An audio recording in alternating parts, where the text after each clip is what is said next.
Assalomu alaykum aziz yurtdoshlar. Bugun biz Namangan shahrida qurilgan, o'zgacha uslubda qurilgan juda ham bir fayzli xonadonga kelganmiz. Bu obyektimiz 2021-yilda qurilgan. Moviy Travertin mahsulotlaridan ishlatilgan. Eslatib o'tamiz, 2021-yildan buyon hali biror marta bu yuvilmagan yoki artilmagan, hech qanday bir holat o'zgarmagan. O'zingizlar ko'rishingiz mumkin.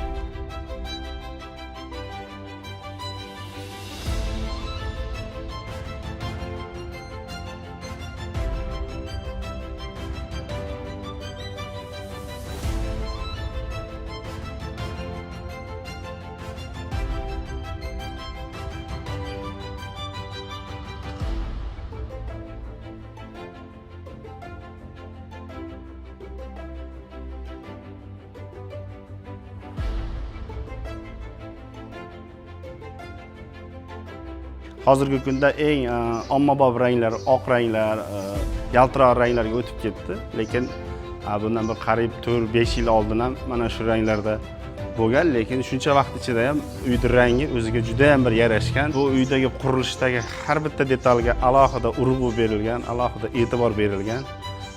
Albatta bu yerda ranglar ham uyg'unlashuvi juda ham bir o'ziga yarashgan holatda chiqqan.